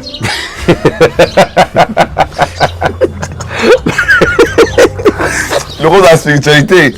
Mais il dit mais il est invisible parce qu'il fallait amener à la kimia, il fallait se la poser. La qui stressé. Tu es content? Beaucoup de combien des années? J'ai fait mon travail dans le public. Oba yakiwana, oba yakiwana, oba tonisaki sewana. Au sepena et tondaki. C'est wana baki batu balonga ba grader wana, baki takita na sesana penza. Il faut te benga bango tiki baki takita na sesana penda et tondaki. C'est wana penda. De eloko là, oui, to metti na kata, yana to betaki stade municipal na kata stade des martyrs. Pour ça, le stade municipal, pour battre le stade municipal. Alors, ça lui plaît. Mais comme les martyrs, ils vont mouquer parce que mais bateau là penda. Ah rien. C'est un penda et tondaki non. C'est appelé tondaki. Merci à la police Mboka Nabiso. Merci beaucoup papa Nangai, général Blaise Kilimbalimba Mbula. Ouatinaki ba colonel ba bazalaki on a pas encore assurer sécurité na blambe ma pinga Mboka. Merci beaucoup. Merci beaucoup pina ba. C'est ben c'est des qui bon, ça n'est pas si grave parce que nous avons fait on était sur papa ali musana na parce que comment est-ce qu'on va profiter ma bien na mawa mutute mutu moni mutana mawa mais profiter au encore pota au tsa sumbeli na pota ne balobaka et ce il y en a beaucoup on a si ma waze comme profiter oh je te dis ba profiter ya ba tout kaka na so na c'est no voice vers le limabe et mais de fait pourquoi ce Congolais to lingana raté boule. Il y en a beaucoup de gens qui ont été non, il faut foutre. Oui, parce que non, agir bon, parce que streaming, on a vu, non, ou quoi, tu peux là. Donc, comme il y a des dossiers, mon comme dans l'émission, donc, pas possible. Ben, il y a des dossiers, bon, fouta, ça là, nini, non. Comment on peut pas. Ah, c'est pour le roi qui était prêt à remettre stade des martyrs. Oui, il peut pas parce que nous avons qui peut être une semaine avant. Avant le conseil, une semaine avant. Parce que tu as tellement concentré dans la répétition, à même l'aspect MC. Et nous avons appelé la qu'on a 23 heures. Dans 23 heures. Nous appelons, on n'a pas appelé, monstre d'amour. Oh, ni ah, ok. On a même un bouton, on a posté photo, c'est là qui moi, ni là. Parce que on a bien commenté, on a bien. Facebook, ça n'a pas bien. Il doit avoir un événement. Aujourd'hui, 500 messages sur Facebook, Tokoya. L'événement, aujourd'hui, 20 personnes. C'est vrai. On a tous compris cela, tu vois. Quand on a notre prêt pour soutenir culture, elle a vraiment un travail énorme à faire pour cultiver l'esprit. Parce que culture, elle a été pour l'artiste et pour tous les Congolais. Parce que tout est culturel. Tout, même le président de l'État, il est culturel. C'est-à-dire, les années d'ambassade, on a été sur la complication, on a appelé ça culture, art, musique et cible. Non, c'est pour tout le monde. Il faut cultiver tout le monde, dans tous les Congolais. Normalement, il fallait le ministère de la culture, vice-premier ministre, ministre de la culture. On en a. Vice-premier ministre, ministre de la culture. normalement maman Kata il faut la peine vice-ministre de la culture pour nanga. On va bisco que Atsaki ne monte pas bateau, il y a peut-être il n'a pas encore de fan buzz. Il n'a pas eu de sponsor. C'est Culture Pays qui a organisé ces concerts. Bien que traqué, bien que dérangé, bien que voilà, on voulait faire tout pour la bataille. Oui, tu m'as donné plan de Simbaté. Je te dis, tu as donné plan de Simbaté. Parce que tant le stade, après ça monte au stade 4 jours avant. Normalement, quand tu es venu, tu sais, c'est pas balance, papa Wally, ça fait la bêta pendant la période de la francophonie. Mais il y avait la francophonie. Pour essayer d'être donc un jour avant, monstre. On va négocier un monstre. Monstre, ah, première été. L'instrument, on a salé là. Motonzambe, première été. Walesa, Wazé quoi. Bah Wawat. Là, bah fa. Ferré, fallait bah. Scopé ça, mais bah ouais. Walesa, ça va. Bah on a parce que devant tout ça qui peut être podium. Moko, décor moko, mais à un moment donné, peut instrument peut changer, bani. Parce que les baccords na bango, bah on connaît qu'il n'y a pas de souci. Comment attends papa Wazé ça si c'est le qu'on est en retard il fallait ce qu'on battu à Wazé qu'on installer instrument na qui que non c'était pas facile asi c'est qu'on installé à 16h oui ouais pour ça que bana compétition ba kota libanda parce qu'il fallait nanu basi c'est pena son malamu pena na pour ba kota mais ba qui tetika nso na kota ka pour choyer la kiti température les années moi personnellement Wazé quoi très à l'aise il est très à l'aise. Il a des comptes à rendre à personne, sauf que les gens qui cherchent à faire rendre des comptes. Pour battre la mode d'ordre, tout le monde qui pendant qu'il nous dans le stade, les autres disaient la mode d'ordre, il y a Warriors. Il y a la question. Et ça allait changer quoi ceux qui va Warriors qui assister à un concert à Félix. Ceux qui va Gaulois qui a un concert à Félix, et il change le loconine, entre vous. Parce que et les Warriors, et les Gaulois, et nous les fans de la bonne musique, Tobomi culture en cannabis par des polémiques. Tobomi yango ndeko na répété une dernière fois to koki ko profiter kaka na kiwaya na biso na kigolo na biso na ki villageois na biso na ki cultiver na biso mbongo na ba leader na biso to ko lia yango soki ka ba organiser ba orienter yango na ba hôpitaux tout ba soins gratuits tout ba soins gratuits de façon simo to c'est chier tout est notre histoire il des fois vidéo va bien parce que sur la commentaire sur tout le monde a fingi sans que on réfléchisse on fingi de faire on réfléchir dans tout le temps c'est pas ni bala kaka on sait on côté Afrique et comme Kolamuka Ibrahim Traoré était à biso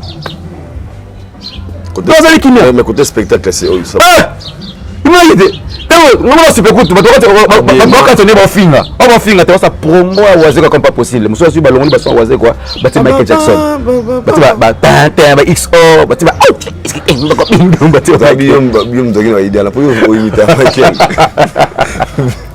mais les concerts et c'est bon normalement bah concert et c'est pas bon après concert tout le monde il a ban évoluateur il y a la nemo va Fabregas va Dauphin va presque la nemo le pas c'est nemo on a fait Michael Jackson moi c'est mon vidéo on a bien pendant les dangerous pendant les fans du normal donc ça veut dire tout ça on a dit toi chez ba kisimbi ba kisimbi pendant aussi on m'a dit toi ba na mai mon frère ba kisimbi aussi mon makambo donc alors ça on est dans mon bana ba outi passer quoi autre ba les émissions pour na ba se manquer na papa na bango moko tout le monde ba je reviens de konanga idor culture et kaboli biso divisé pour Mirené bon comprendre le culture c'est fort donc la culture à elle seule nous la elle seule et comme même une indépendance économique dans katamboka na biso rien que la musique ce qui va télé basé dans la émission bah deux fois on a raison rien que la musique et comme une autre facette côté moi la musique ya mboka na biso et que il y a chef de l'État exemple il y a gratuité chef de l'État et comme vrai donc tout pour tout moi tu as payé la musique il y a que financer gratuité chef de l'État nous les cas comme on a nous les que nous la musique et financer des écoles d'apprentissage pour apprendre les jeunes art mais quand il dit pourquoi c'est mon nom déjà ça existait déjà il y a baka. Est-ce que pensez-vous que l'élo est facile tout dire laisse-moi te contredire quand tu vas na faire na dans to bana jibena wa est-ce que jibena wa est américain et le coup là Jay-Z sur nani ba yoka na kate mais il y a coopération. Pour tout ça la buzz, tout la culture en Bokanabiso. Parce que oui, on a JB qui a objectif la génération Wenge, ça veut dire culture Wenge, on la prôner donc Baye ba Wenge. Parce que tu vas dans une minute que sans carré de buzz, on va faire parler encore. Mais quelle est la vérité on a fait Moninga, mais la somme beaucoup de parler encore.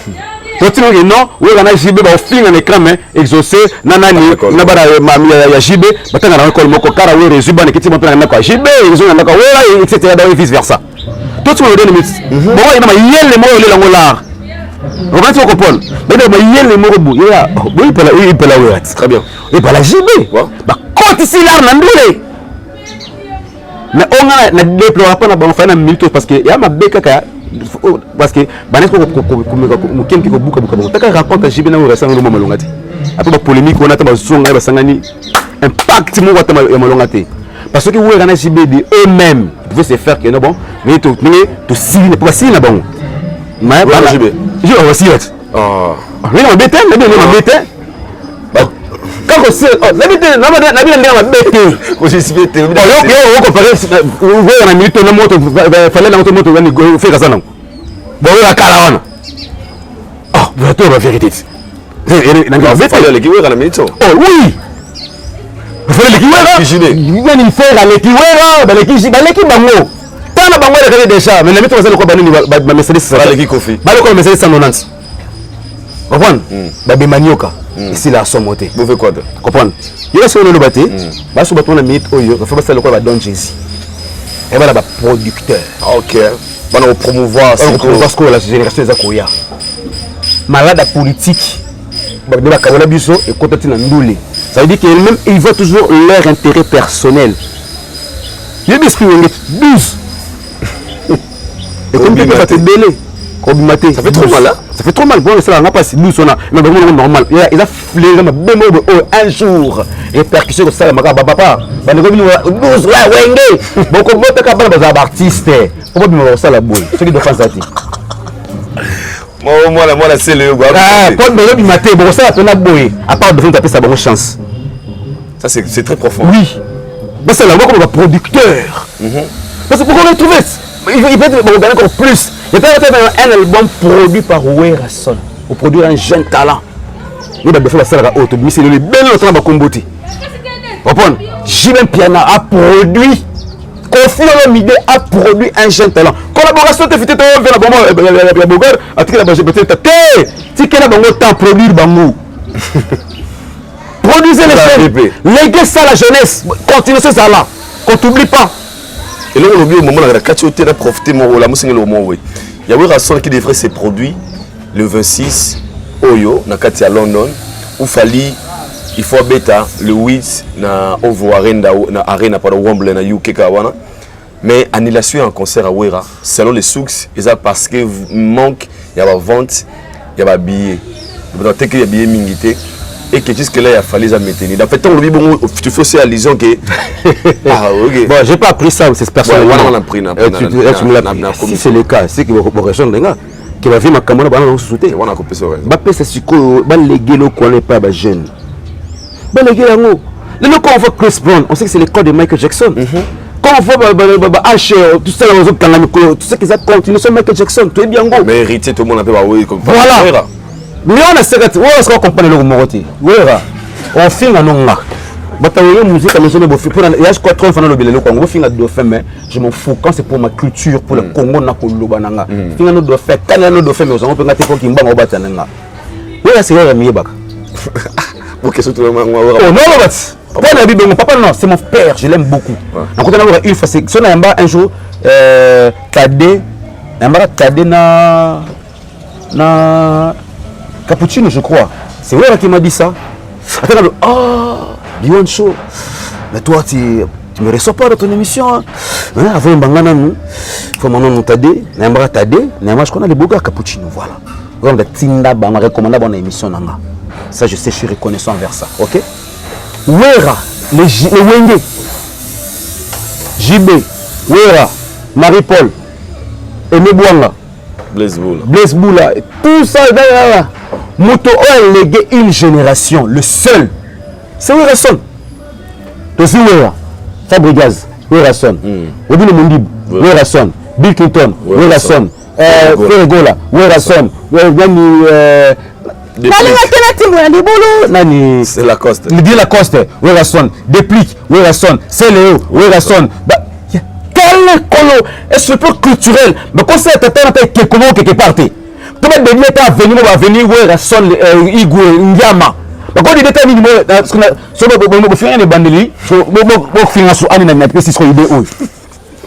on va faire ça pour Werason. Non, sincèrement parlant.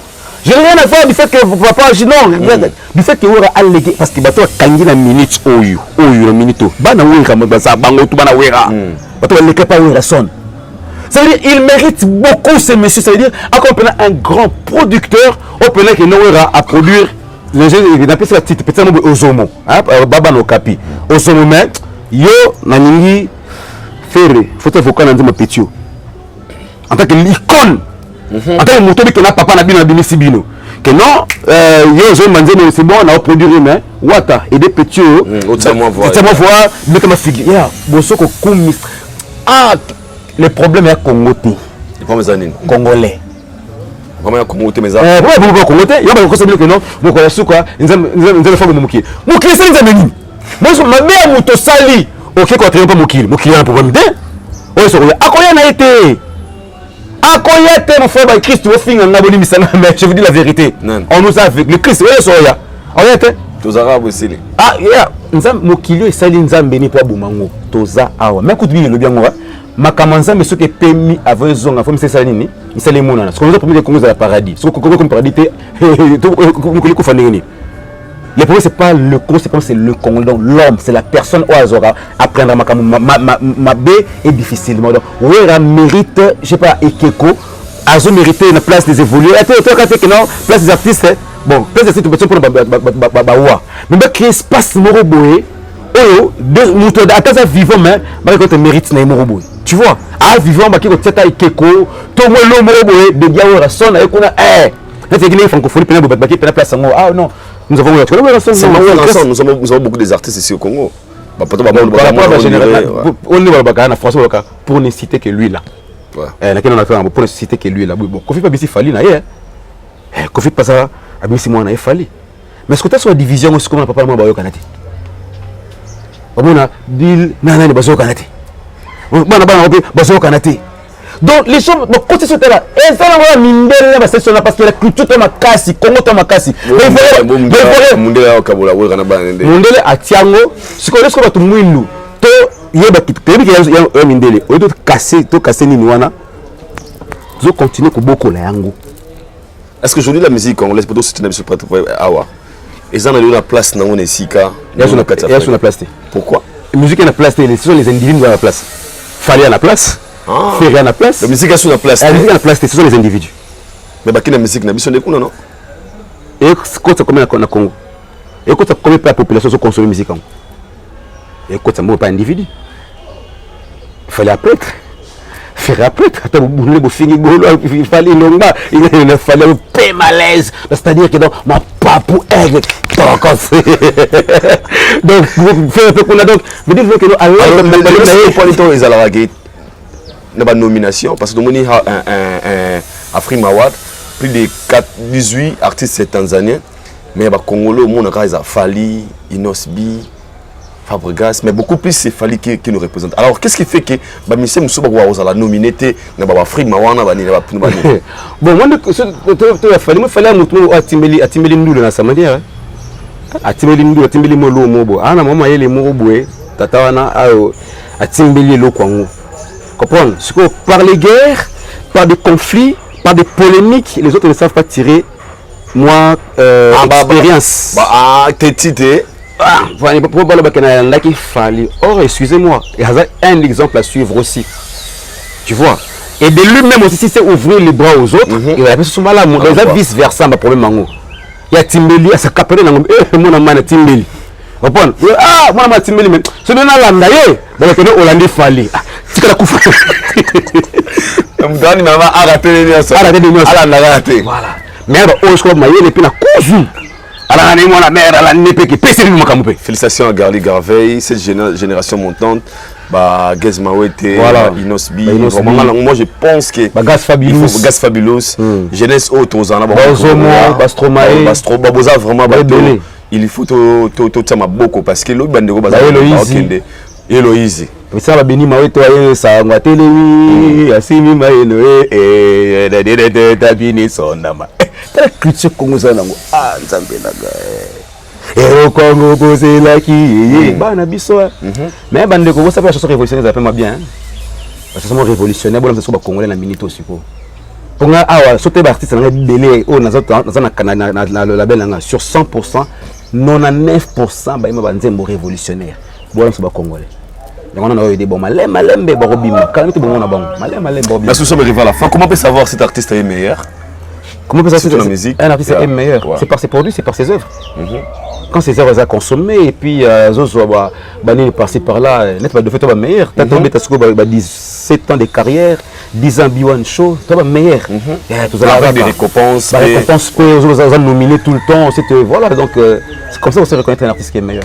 On peut aussi dire que cet artiste est meilleur que les autres. Parce que Congo, on voit les carrément trottés. Mais ce qu'on exceller par rapport aux autres. Exceller par rapport aux autres. Tu es le meilleur par rapport aux autres. Quel est le meilleur comédien actuellement au Congo? Le meilleur comédien actuellement au Congo. Ah, tout est actuellement.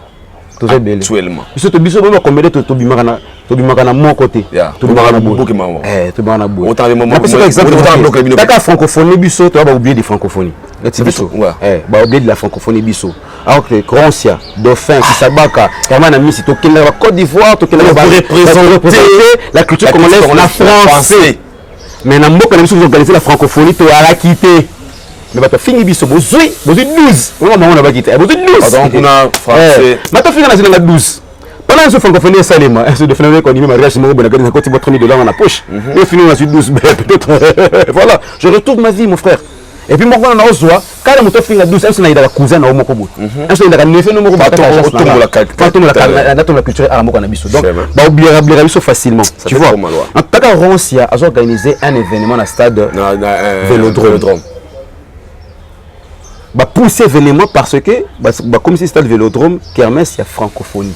Mais pourquoi ne pas associer l'événement de Ronsia à Kermesse à éco-presté? Pour ne pas le faire. Pour le pays manger voilà.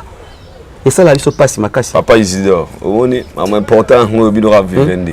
C'est ça, la vie se passe, ma casse. Ronce, artiste, Ronce. Et puis, il serait des humoristes, imitateurs. Quand on est imitateur, chef de l'État, imitateur, culture. Mais pourquoi ne pas s'associer à Ronce? Il y a un contrat Vivendi, il y a un map, il y a un bruit. Voilà. Donc, que moi, j'ai quitté.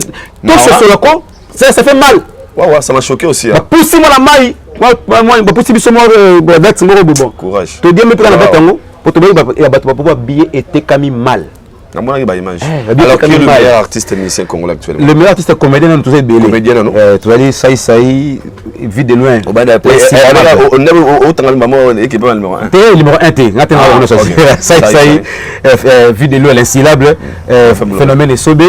Dauphin Boulamatadi, Ronsia, Aïda, Herman Amissi, Hans Luzolo, Mobikisi, Nani Jérémy, Papa Mounoko, Nani Jérémy, Chabani, Petit Nangaï, Nani, Papa Mounoko, Nani Exaucé, leader Amissi. Leader Amissi surtout. Tu as bien dit, le mythe biso, pour que tu aies pas et gagné, on a partagé.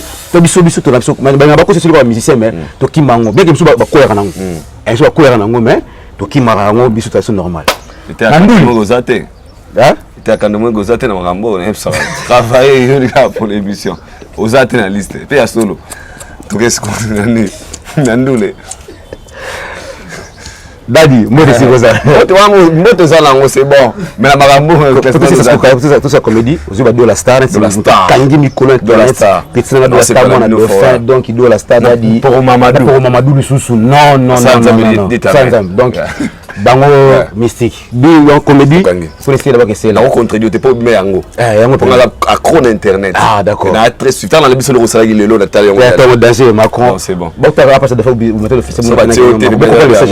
Il était à Kanda. La liste aux ailleurs à émission. Daddy passe ta bouche. C'est bon. Ah, vous êtes tout gagné déjà. La musique, le meilleur actuellement. Ah. La faute parce que non, qu'est-ce que vous avez chuté là? Le meilleur actuellement. Actuellement. Ferry. Ok, selon toi. Tu vas faire pour l'actualité le micro pour les gens qui pas pour tempérament ni ça la ba faire autant que belega mbala moko El Mara Fally Poups au temps tout à l'heure là Gali Garvey Gaz Fabulous autre voilà l'actualité Gaz Fabulous Robin Mundibu Félix Oise quoi monstre quoi bongo pour la stade. Pour la stade, donc quand il y a internet fort, tu as des photos, donc il y a il faut qu'on ait Oise quoi, Félix Oise quoi, Fally, Gali Garvey, Gaz Fabulous, Robin Mundibu, Maïso Fabo, album Gomme, Togomé, voilà quoi. Et puis c'est les seuls artistes qui sont bengi en Tayambaka, et on est médias à répondre. Non, en tout cas. Côté humilité, mon bal, quand tu l'écris, il répond. Quand tu l'invites, il vient lui-même. Maestro Fabo, Gomme.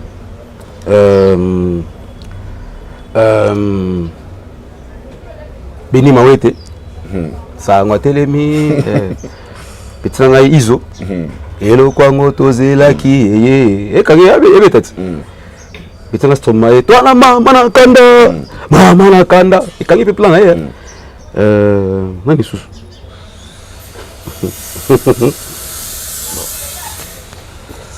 C'est bon. Nous sommes arrivés à la fin. C'était un grand réel plaisir. Ça a toujours été pour moi un réel plaisir. Pour les musiciens, il faut réfléchir. Mais pour la musicienne. Il fallait la te comment vous sortez dans Katini pour vidéo exacte ngana ke fête on a fête na on a fête à mariage et puis maintenant grand prêtre moi na connaître na Kombote grand prêtre et on a remise des cadeaux famille bah c'est que noté fait besoin de montant ba tenze mo zo na ngopina sa ngo telemi asimbi maeno et elle abini sonda man Ndimo papa comment va ça telemi asimbi maeno parce que bien c'est que ndio na biso c'est top ça veut dire ma chance non elle a embêté c'est bon là après tu planer mo quand il bien amis attentif enfin ngana de faire artiste oyo to na mutu onala attentif de toutes les musiques ngana fanatique à mututi ça c'est bien olinga na lingio olinga na olinga yo laissez-moi bagola ba samba ki o mais ba pas ngi wana vrai vrai donc voilà c'est dans le langage donc faut comprendre tout ça va que soit on va au final va appel nous sommes arrivés à la fin et puis tu qu'on a fait une fête moi il y a anniversaire t'es de qui là tu avec na guna na Jésus de Niance c'est bien Michael la moi ba benga ki na yote mutu mo benda filmer a bengi de fin benga de fin voilà toi il a tout cela très bien Jésus de Niance très bien les padres les padres donc voilà quoi belle voix belle voix ta la moki bana aboaki on ba tout le monde kobemba voilà quoi c'est vrai.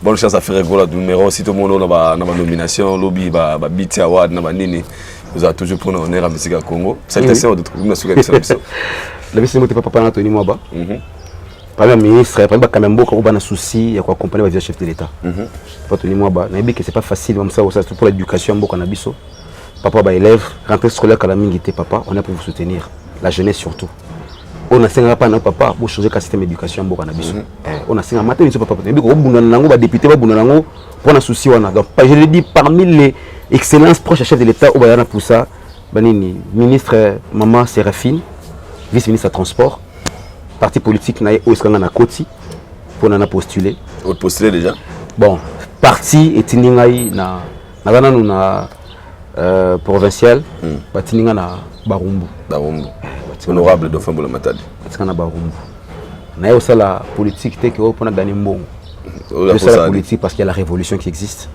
vraiment c'est vrai déjà na mbongo mukena zo kana kabula na batu ya mukie ekotana ndo na mbongo na ebe ya mukie na salle studio ya mukie na batu zo ko rester ngo félé ya mokie na osunga bato ya mokie nazo ko financer la clip d'artiste ba musicien ba ebani pe mo belé ya mokie na ozwa il fallait nazo ko ebelé pona parce que mon frère il y a ça la passion na bien l'action ba message na zwaka au mona ya je suis artiste je suis qui touri je suis artiste na zana beni na kasumbalesa na lubumbashi ba biso yo fukula ba chaîne ya na habité na tino ya na lela fort opena ba mbaka motema tombe pour ça ko kabela mozanyo ko kabani nié faute de moyens alors comme bakambia mboka ebele ba linga bana ba mbomba linga ko simba ko sunga do fait tikana kota ba boya mbanga tena na tsamu tupanzili koloti tsamu tuté na ye to sauver bande ko na bino bana na bino baleki na bino vos neveux vos cousins ne ko sauver peka ko aider bango do bana barumbu osela do faible matadi parce que tana na barumbu na mo limité na barumbu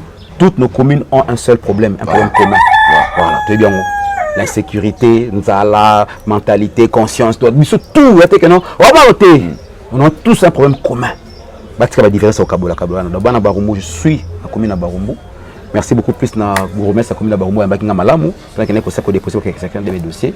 Merci Excellence. Merci à Willy Mouché Nico Damboka. Merci Serge Kalambaï depuis les États-Unis. Merci Bosco Kouvonda.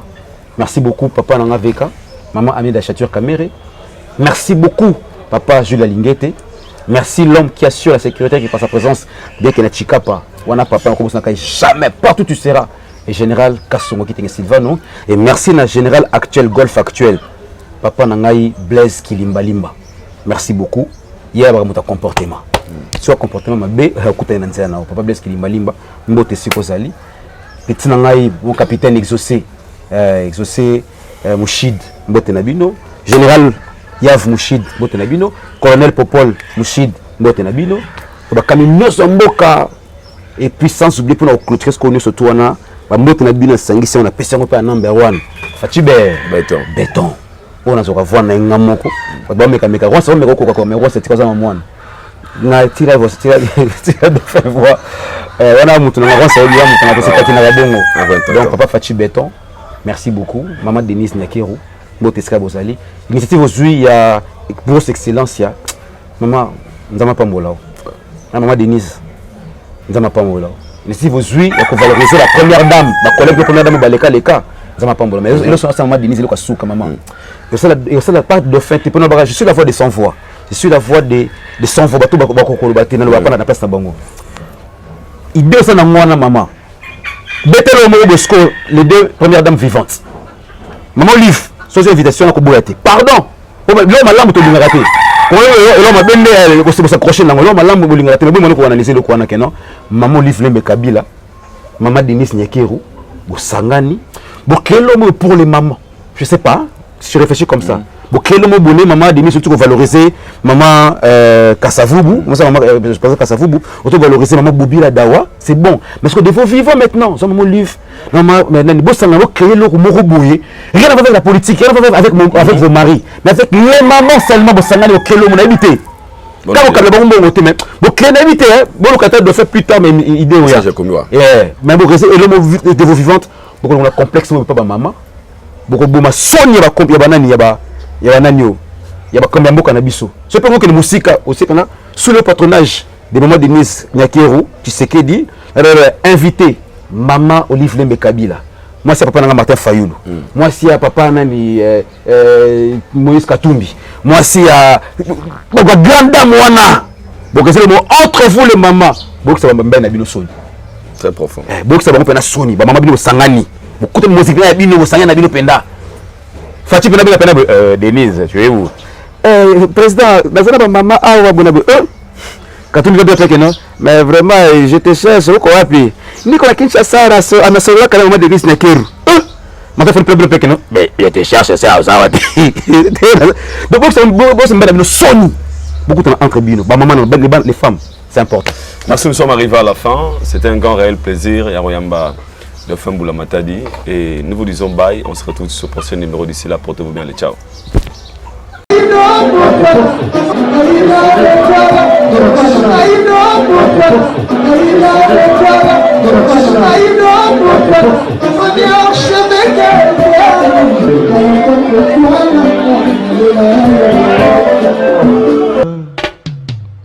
Haïdor Bokwala, le Brésilien Njile Kouyaté.